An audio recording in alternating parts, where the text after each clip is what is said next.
It's quickly 8:01 since we got a little tied up in the pre-show. We're rolling in. We did. And at this point, you should be able to see my screen. If you're simply listening to us, no worries. But today is November the 8th, which is officially Indigenous Veterans Day.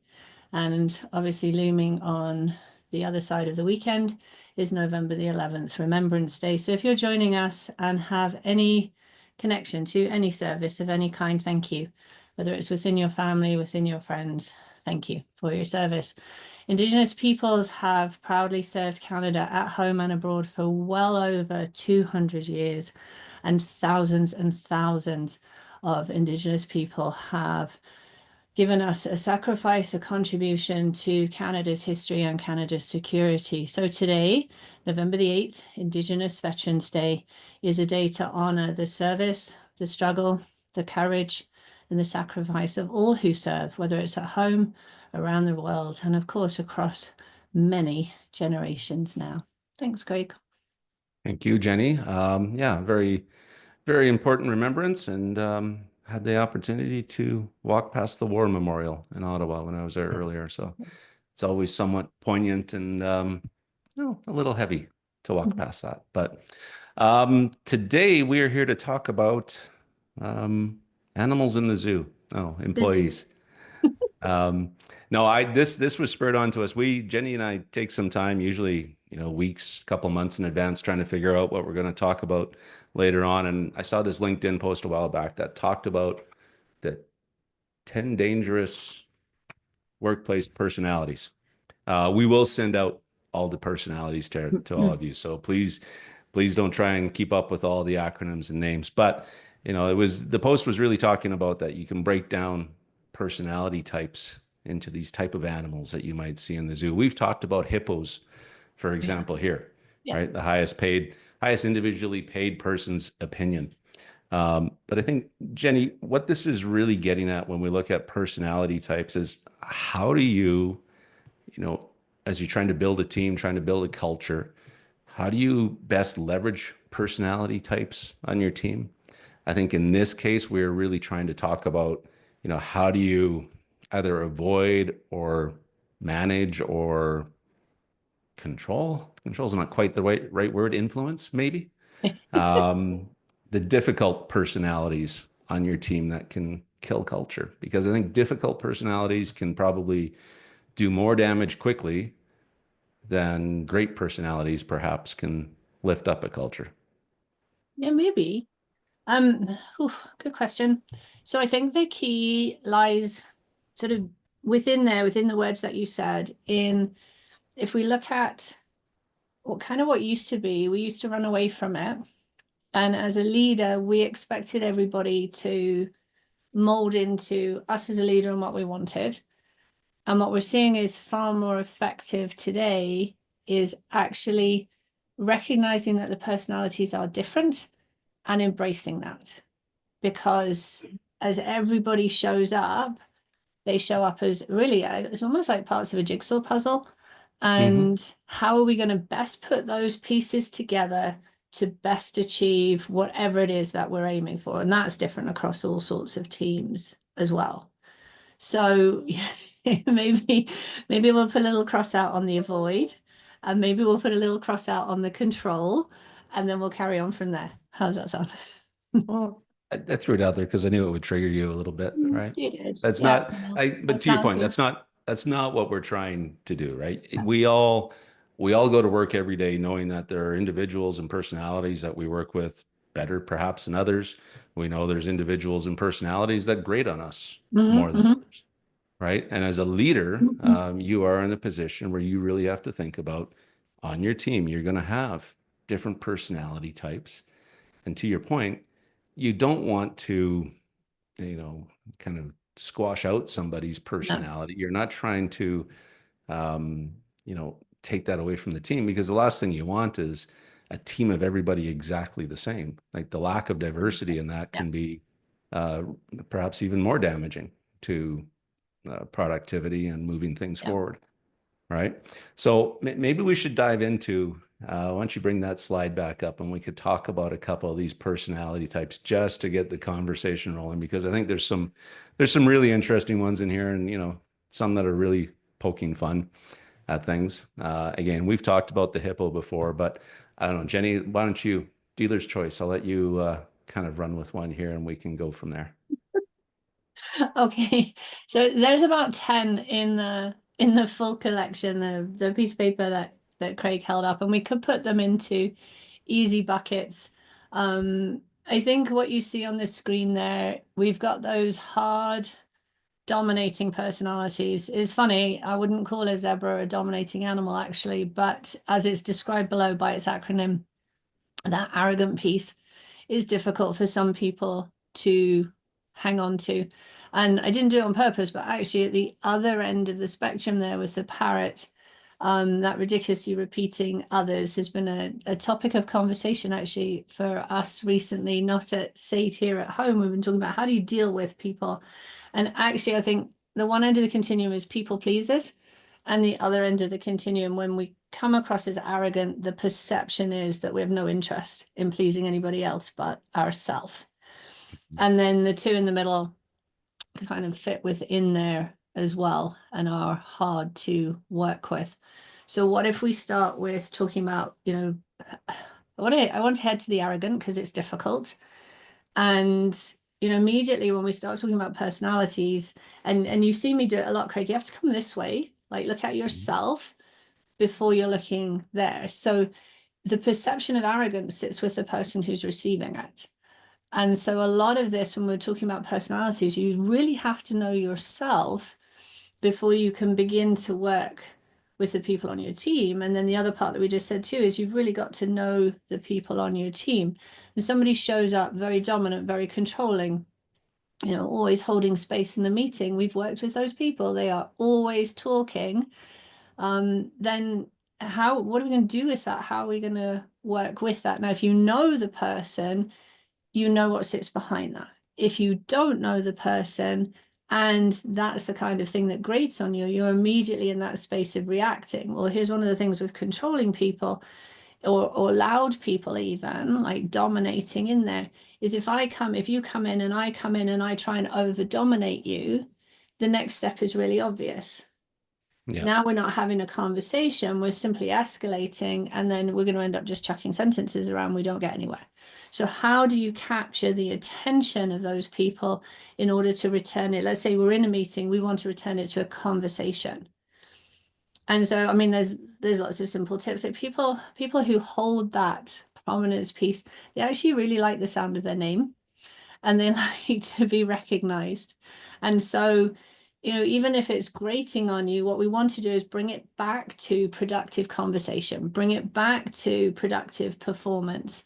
The problem is we get caught in the energy and the vibrance of the difference between us.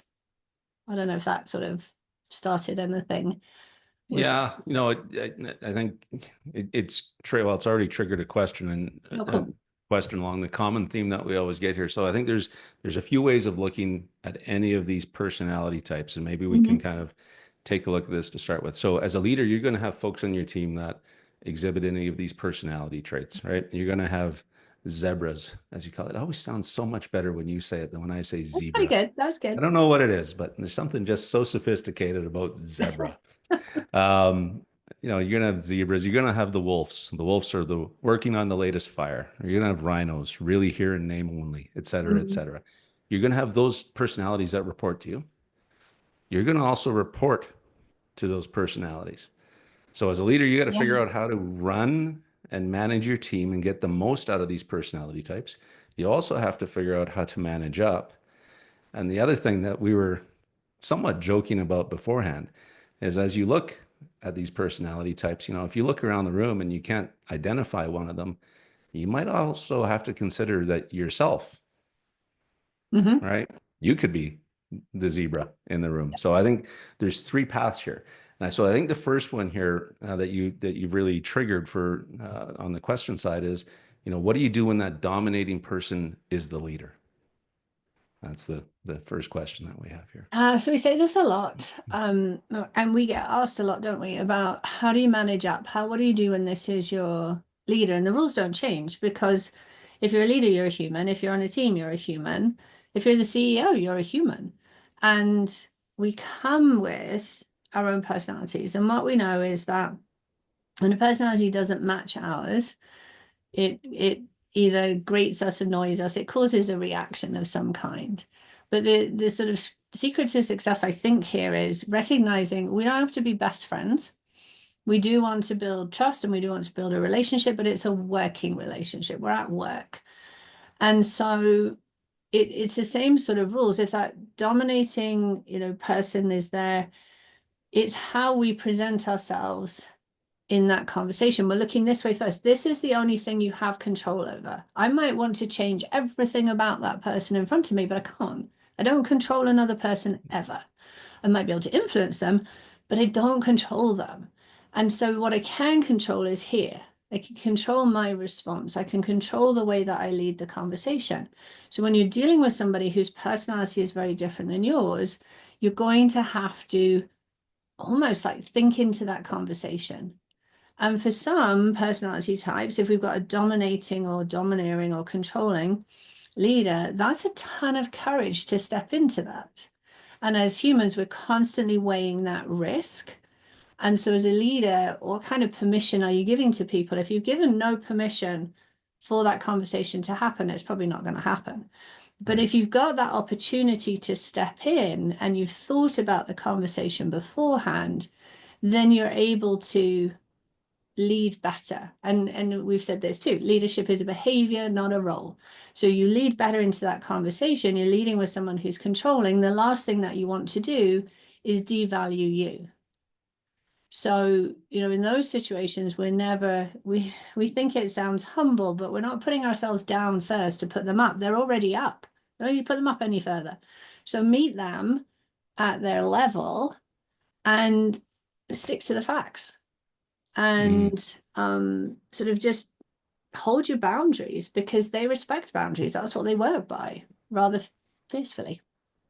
Yeah. Well, and you touched on something key there, especially for that personality type. The zebra was zero evidence, but really arrogant, Yeah. right? And so, how do you perhaps in this case, I think we've kind of tended to the arrogant part here a little bit, Mm-hmm. but the evidence piece in that personality type is a really important one, and right. And so, how do you, for instance, take a look at, would it be helpful, for example, if we looked at similar cases or data points, like how do you gently nudge and try to bring in evidence, right, into that conversation? Because my take on that personality type is there's perhaps a bit of insecurity, Yeah, and maybe. it's just bravado that is trying to overcome the lack of understanding or Mm-hmm. the lack of knowledge or the lack of evidence that they may possess in that area. So how do you, gently bring evidence in? Because you don't necessarily want to do No, this, right? no. Because it's just to your point, it's gonna be an arms race at that point. So I think the key things here come back to the roots of team effectiveness. All right, first off, in the conversation, are we aligned with where we're going? So on a team, are we absolutely aligned on what the performance is that we're trying to obtain or what the purpose of the meeting is if we're in a meeting? And then are our roles clearly aligned as well? So role structure within a team, role clarity within a team is crucial, absolutely crucial. And if we have those, then that might make that conversation easier because you've got that dump of information and there's no evidence to that and you're seeing it differently.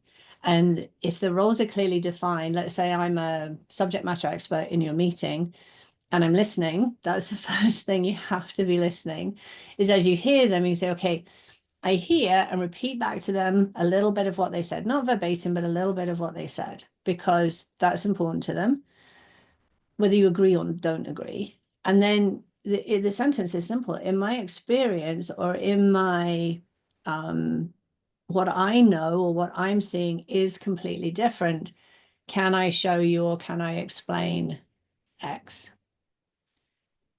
if you know, if your past experience, I'm not a big fan of carrying that past experience because the conversation is the conversation. We're more helpful to look into that than going by what's happened previously. But a lot of people go, oh, there's no point. They'll only say no.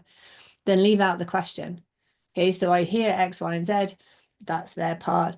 And my experience is different, or our evidence is different. If it's factual, it's evidence. This is what we have heard.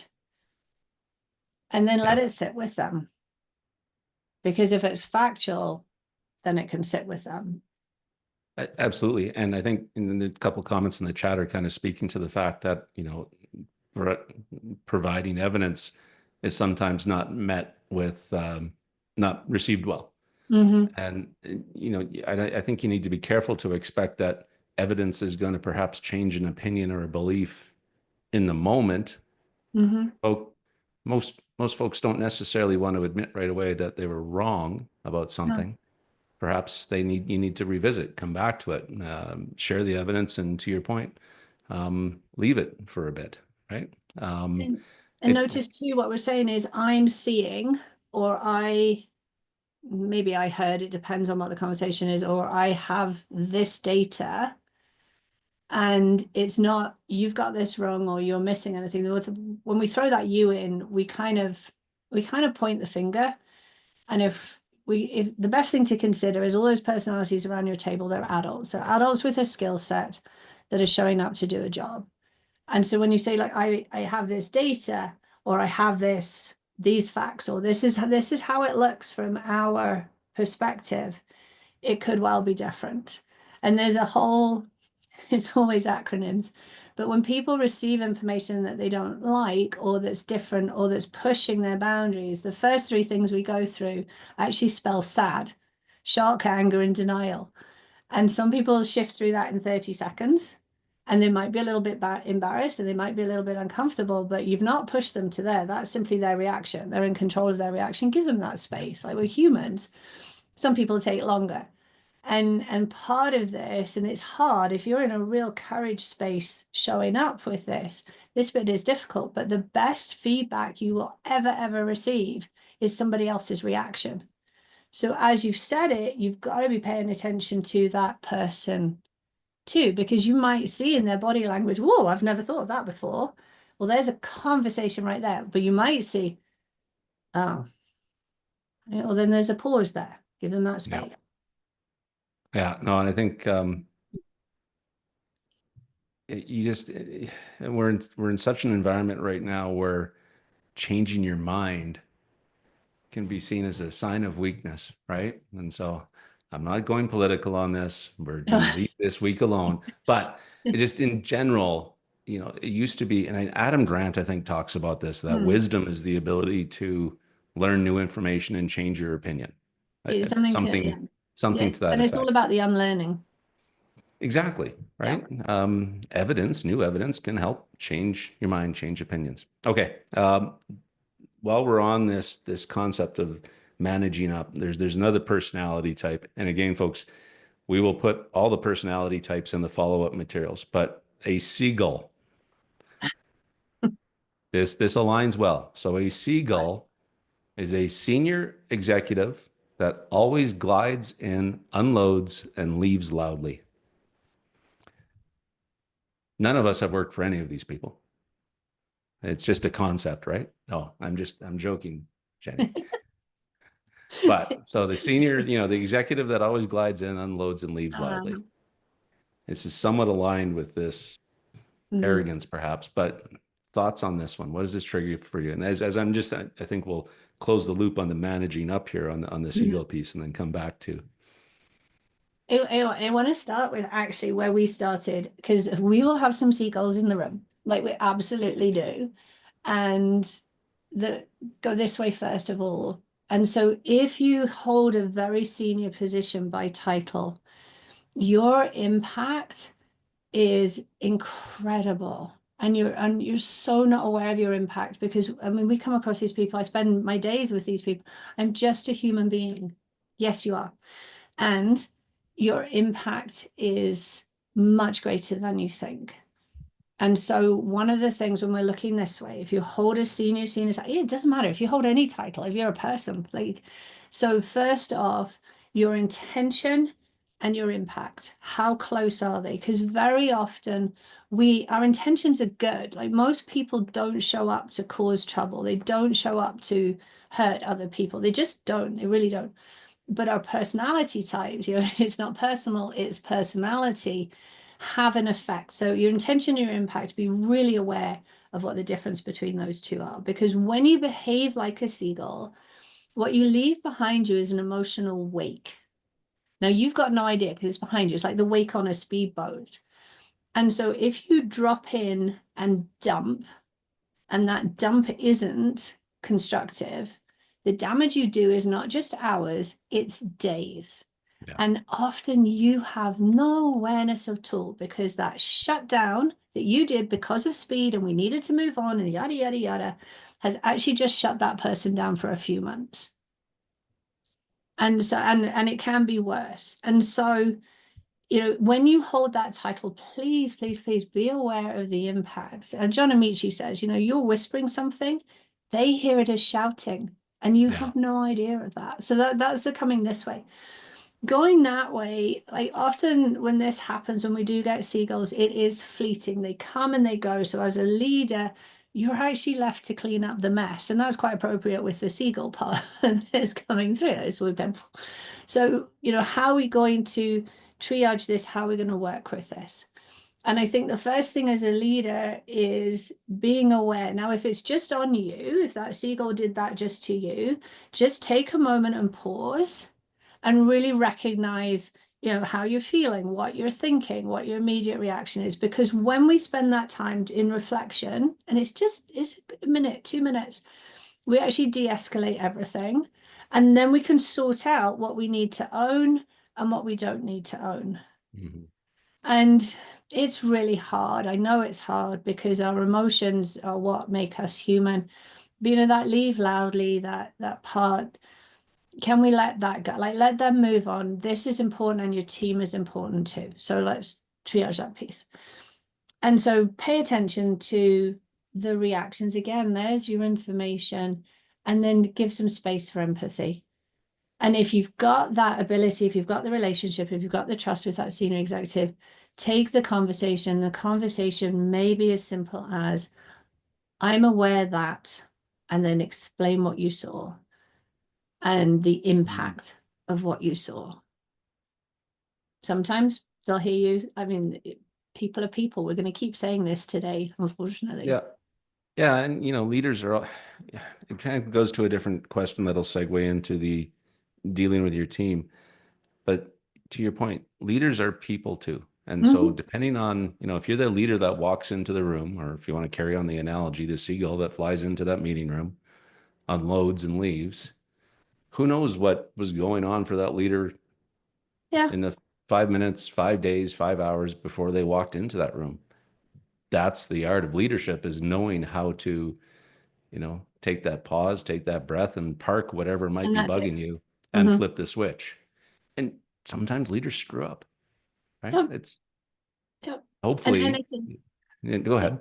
I think within that is a cool and very simple strategy that everybody can use. And we talk about this a lot. As you enter a room, now whether you're coming in the door or whether you're clicking join on your screen, you said it, brilliant, pause. And as you pause, what is the energy that this room needs? What is the energy that this conversation needs? Because our energy is very contagious. And if we stop and we think about that, then our conversations become different, and I'm hoping better, right, from that pause. Yeah. And that pause allows you to really collect where you are. And it's not just when you've had incident and you're carrying, say, frustration. It's even in our personality types. I arrive in some rooms with a ton of energy, like way too much energy. I'm far too noisy and I talk way, way, way too much. I think my mum's here this morning. She'll be laughing at the minute in her kitchen. But that's who I am. And these days, I wasn't very good before, but these days I will recognize there are times where we don't need Jenny on full volume, right? I don't always get it right, to your point, we're human. But and sometimes dial that back, Jenny. Okay, the time will come later, or go release that somewhere else. And there are other times where if I don't show up with full energy, the people around me aren't going to have as great a day as they might do.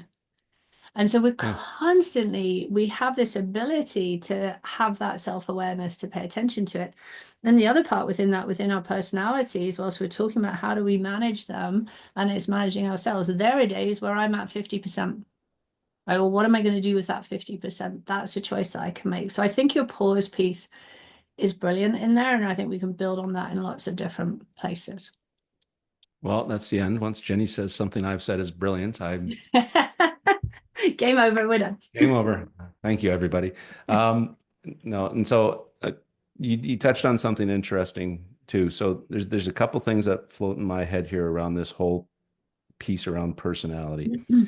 And so now, as you are a leader dealing with folks on your team, managing your team, you're seeing these personalities. So there's kind of two questions that I have on this is, you know, how do you help individuals on your team recognize the personality perhaps that they have?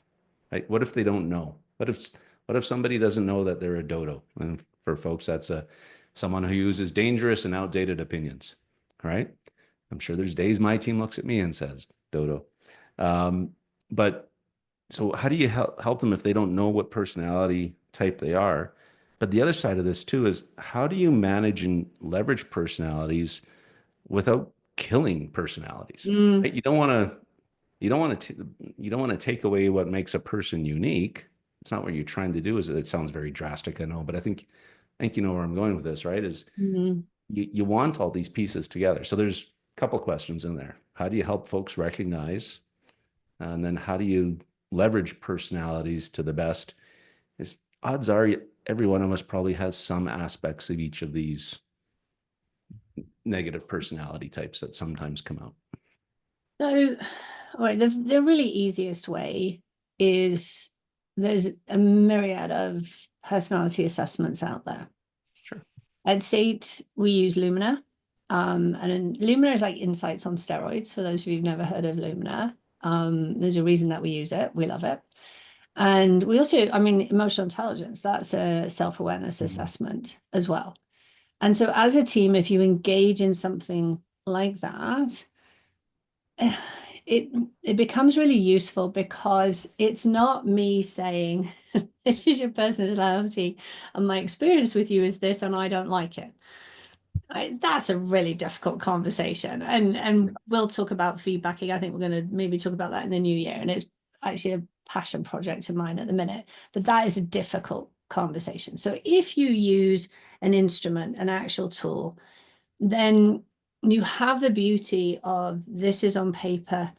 This is my data. This is who I am. And when we use those instruments and assessments that we have, one of the sort of vehicles that we can use is a team version.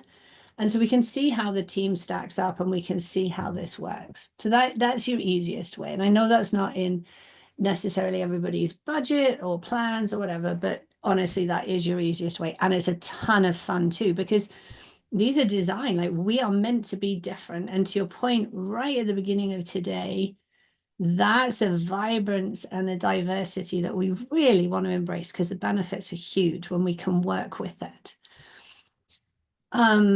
The other side of that, I think, is embracing the difference. And so, we tell a really funny story in our household, but one of our daughters, her nose got broken in basketball, and I got the phone call. So off I go. I pick her up from the court, full on care with a few laughs, there's a few tears. And as we come home, I'm thinking, okay, good. She's okay. She's in a good spot here. She's brand new in grade 10. It's volleyball season. She was playing basketball, but it's volleyball season. And she's got a sharp in grade 10 with one of those big nose things on. Like, we're okay. We're going to do all right here. And we walk in the door, and my husband genuinely says, okay, did you ask 1, 2, 3, 4, 5 questions? And the two of us look at him and went, no. It didn't even cross my mind. And they were brilliant questions, absolutely brilliant questions. We see the world differently. Yeah. And it became funny because then for the next, I don't know, 6 months, if we're going to an appointment and I'm going with one of the kids, they'll say, have you asked Dad what questions we need in here? But that's why we work so well together, because he'll see things that I will never ever see. Now, are the details to me sometimes too much? Yeah, I don't see them. It's not the way I work. But those two together work. And that's what's happening on your team. So when somebody sees something different, then that's very cool. I've digressed horribly from the outdated part, but what we're talking about here is it's the same thing with sort of generations. And it happens in your family makeup. You see things really differently than your kids do. Well, when you're in the workplace and you've been around a long time, yes, you have the wisdom, you have the experience, and there's a whole new energy coming up that see things differently. Yeah. So rather than us bouncing against that, what if we embrace that and spend some time looking at, that's curious. I have never looked at it that way. That is a completely different way. We were taught this way. And there's your piece from Adam Grant. We were taught this way. They've been taught that way. There might be a magic in both of them. And it's going to require some unlearning, and the unlearning requires some humility. That might be the hard part. Yeah, bingo. And I think that's where, some leaders struggle with the fact that they feel that they have to be the ones that have all the answers. And you don't. No, You need to no. figure out how to get the best answer. You Yeah. don't need to have the answer. So you've triggered a question here, and it's kind of interesting when you talk about opposing personalities. So how do you ensure that team members with opposing personalities work well together? Comes back to team effectiveness, and psychological safety.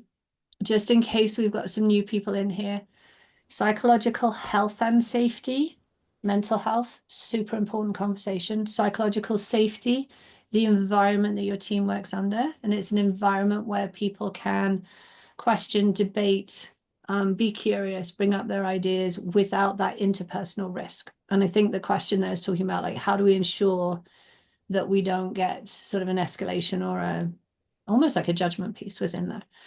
So with your team, I can't say it enough times, people have got to understand and know what their role is within that team and within that conversation. As a leader on that team, you carry the structure, if you like. So how have you set the stage? What are you tolerating? So two difficult personalities, you've got somebody that perhaps interrupts and their idea has to be seen, or they're putting somebody else down. If you sit and watch and listen to that happen, you just said to the rest of the team, this is okay. And probably not the culture that you want to carry. So you get what you tolerate, or what was the other expression? What you permit, you promote. I think I heard somebody else said that the other day. It was a pretty cool way to put it. And so take those steps. And sometimes, like, we've become big fans in here of the difference between calling in and calling out. So calling in is when I talk to you later one-on-one, and there's a grace in that. Calling out, be really, really careful with it, because there is a tendency to blame and shame in that space. But sometimes, like, you interrupt me, let's say, and our leader says, Craig, I know what you have to say is important, but I really would like Jenny to finish first. Right? Don't let it happen. And Yeah. so it's recognizing this, and it's really for everybody having their back, and then lead with that. Yeah, that's good. Another question here. I'm not sure we're the ones to answer this necessarily, but you might have a thought. Is can people be a mix of personalities depending on the situation? Yeah, yeah, we can. We show up differently. Um, and then we can go so many different routes on this. Like, what we find in the workplace is a lot of people dialing up a ton of energy to be something that they're not.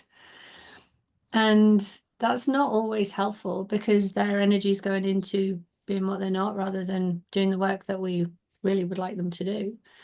Some personalities, we switch really quickly. One of the beauties of Lumina, the one I mentioned beforehand, is that it doesn't typecast you. So they have numerous different continuums, but if you look at, just say, the introverted extroverted continuum, it doesn't say that you are this or you are that, we have preferences, and you can have a paradox where you're equally both, and it depends on the situation. You can flip very easily between the two. On my Lumina, my tough is really high, and the tough is the ability to have a harder conversation, but my accommodating is really high, and that is my ability to provide empathy, space, and caring. They're both really high. It drives my kids mad because I'll be mad 1 second, and the next minute I'm like, oh, okay, are we all right here? They're like, you were just mad a moment ago. I'm like, well, yes, I was, but I'm done.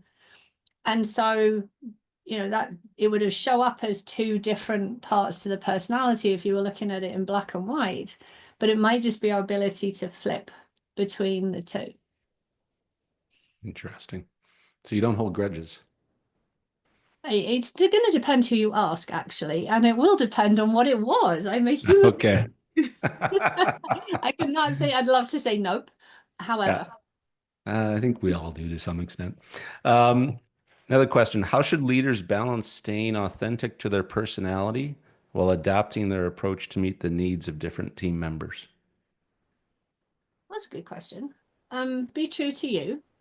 Like you've said this too. Like we are human. Um, the word authentic is really interesting.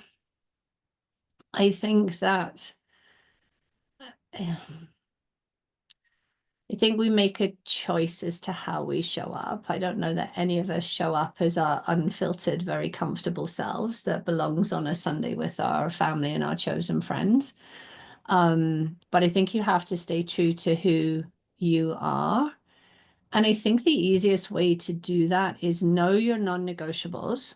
We haven't talked about this for a while, actually, have we? That's But true. yeah, we all have non-negotiables.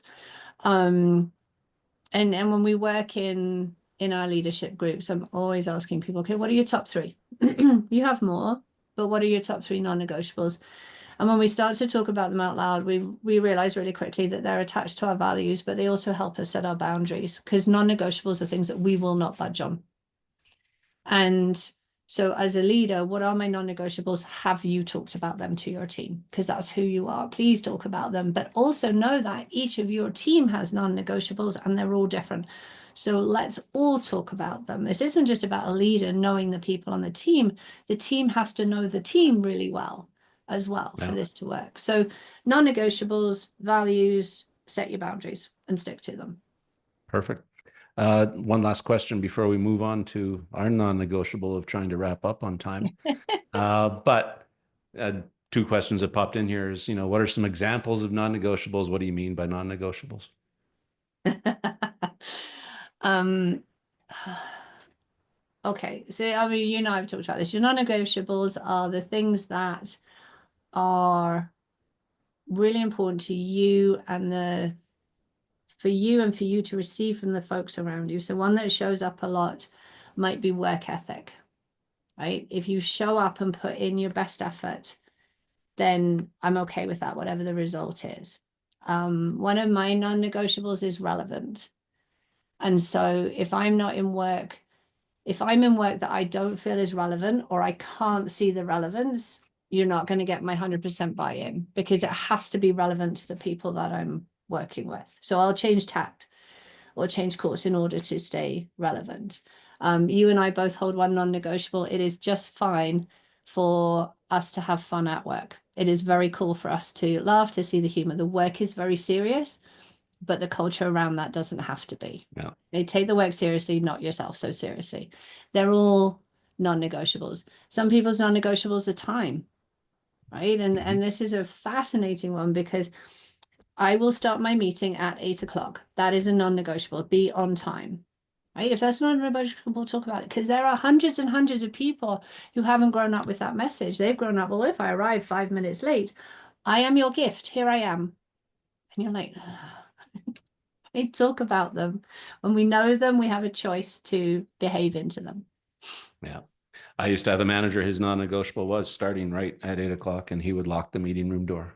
And he had folks that waited in the hallway until he decided Nothing to like lock the being door. at school when you go to work, but that's a different conversation. Exactly.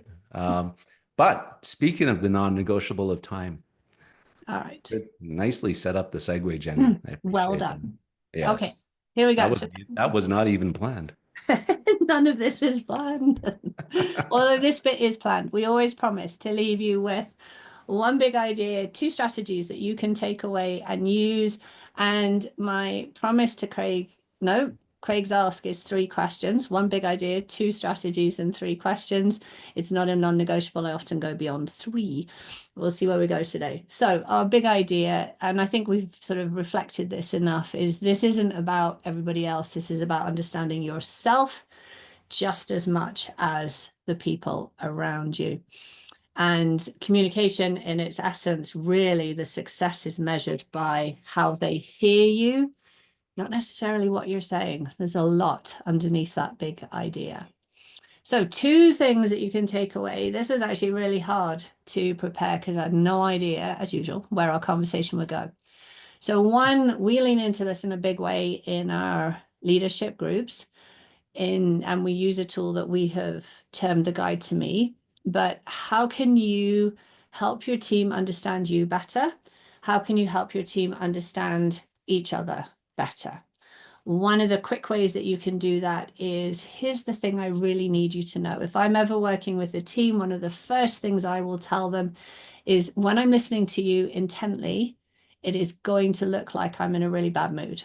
I have a very heavy frown when I'm listening and when I'm concentrating, and I just don't look like a happy person. So know that, because then you're not going to misread me and then send your brain into a different spiral.